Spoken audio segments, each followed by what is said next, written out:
Pranks are supposed to end in laughter, not loss. But history has shown that even the most harmless joke can turn deadly when a moment of misjudgment collides with real-world danger.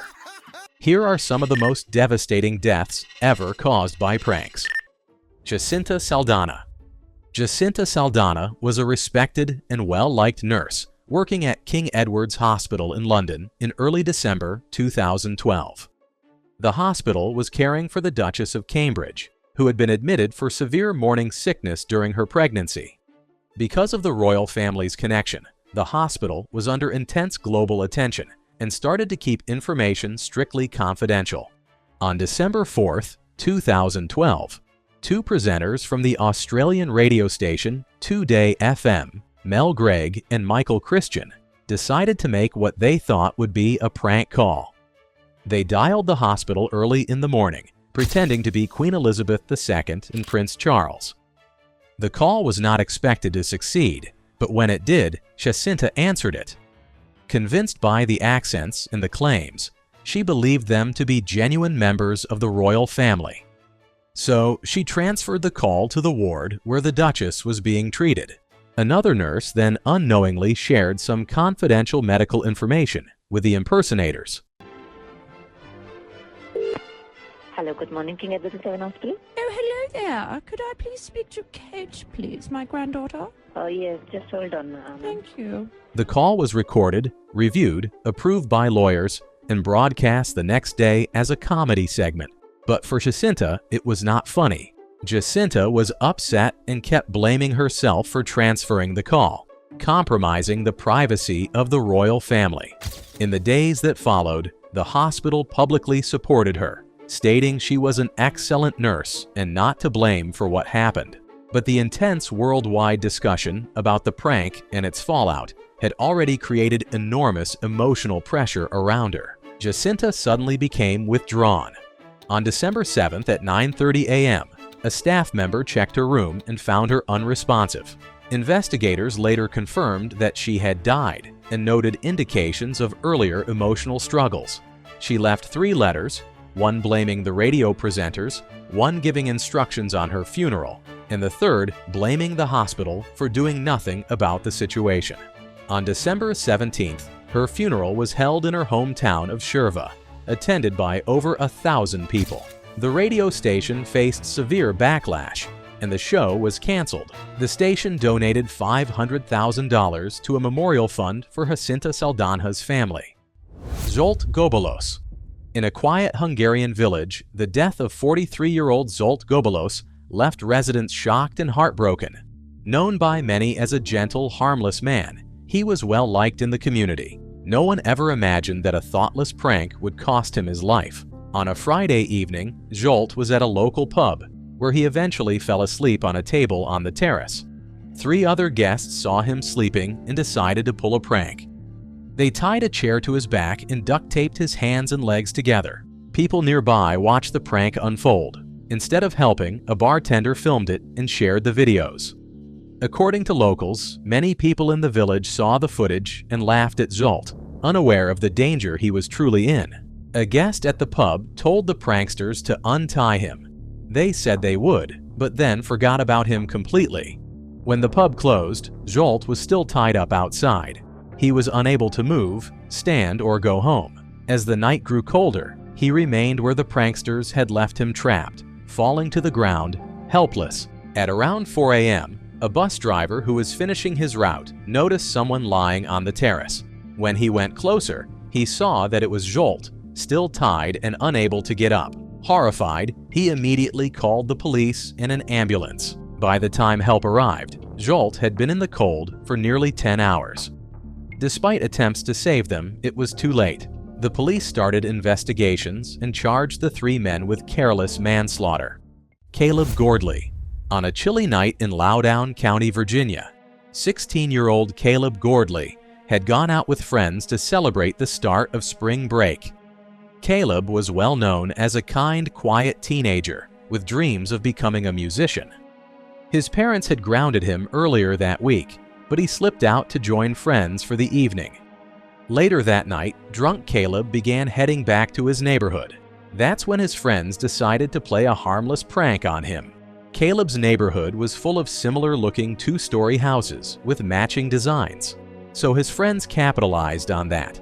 Instead of guiding him directly to his house, they pointed him toward the wrong one, a nearly identical home just a few doors away.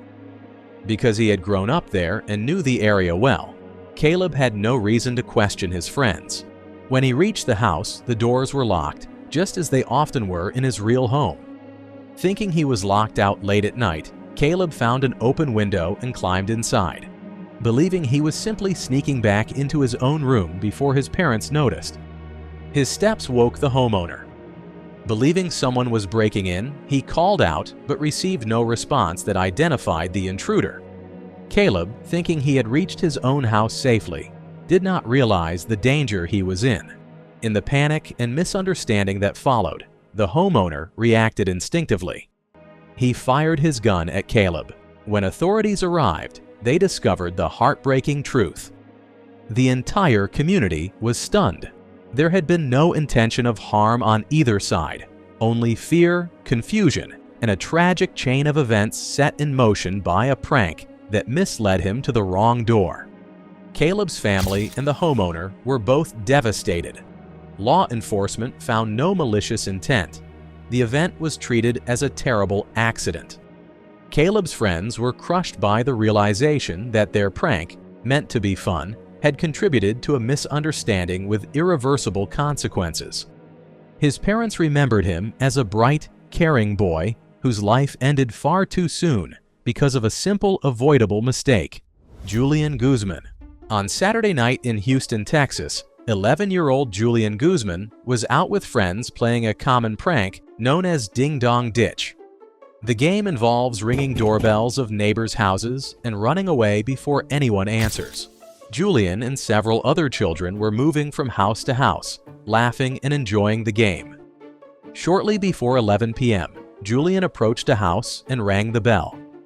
As usual, he ran away, expecting the interaction to be harmless and over within seconds.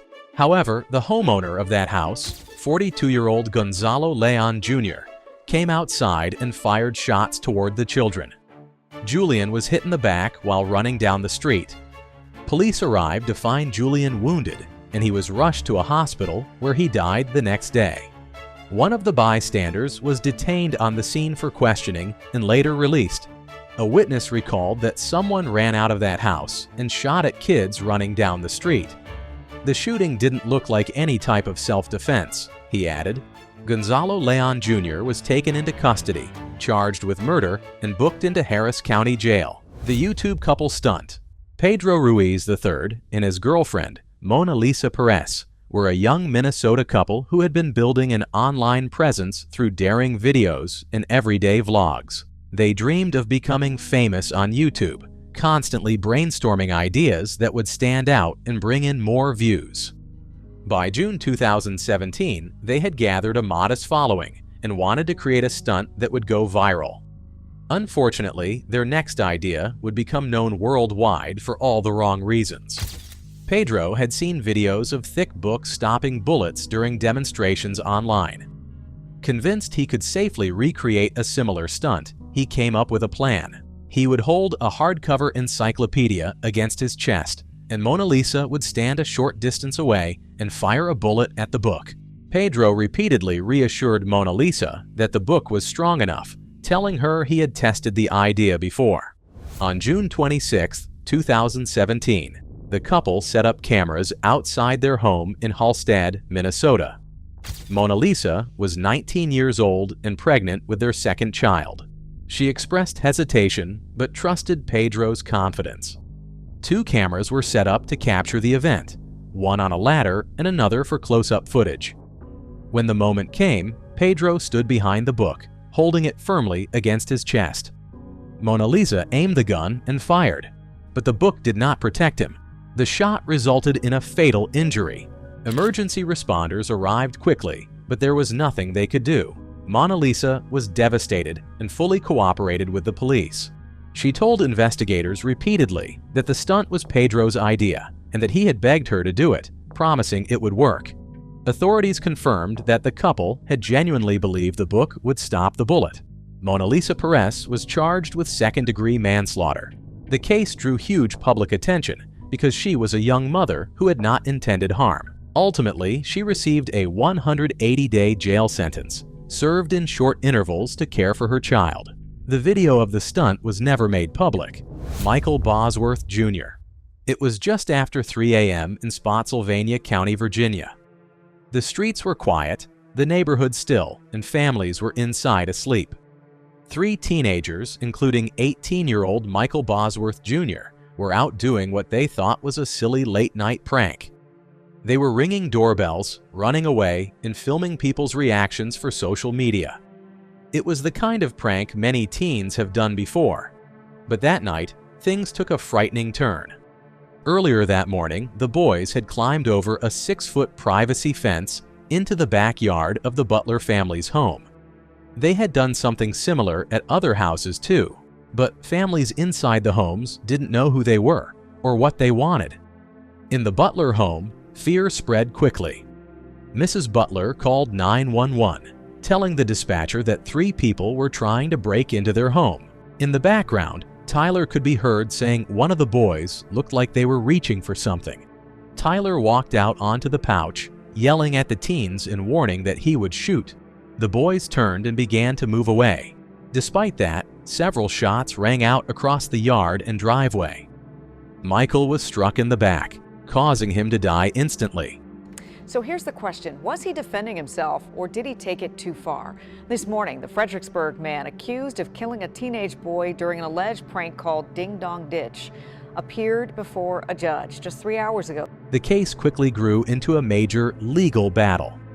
Prosecutors argued that Tyler Butler's actions were not self-defense. In court, a sheriff's deputy testified that the teens had climbed into the backyard earlier that night. Neighbors also came forward, explaining that the same thing had happened that night, waking them up, and they believed someone was breaking in. But the crucial moment came from the Butler's doorbell camera footage. Tyler Butler's own words, threatening to shoot before firing, were enough probable cause that the shooting was malicious. As a result, the second-degree murder charge was allowed to proceed to a grand jury, along with new indictments for shooting into occupied homes because stray bullets hit neighbors' houses. This was not malice. I believe that the charge of second-degree murder should not have sustained. The courthouse stayed quiet that day, but the weight of what happened hung heavy over everyone. A prank that was supposed to be funny turned to a moment of violence that ended a young life. These tragedies show that even harmless pranks can turn deadly. If this video got you thinking, share this video, like it, and subscribe to help prevent more tragedies.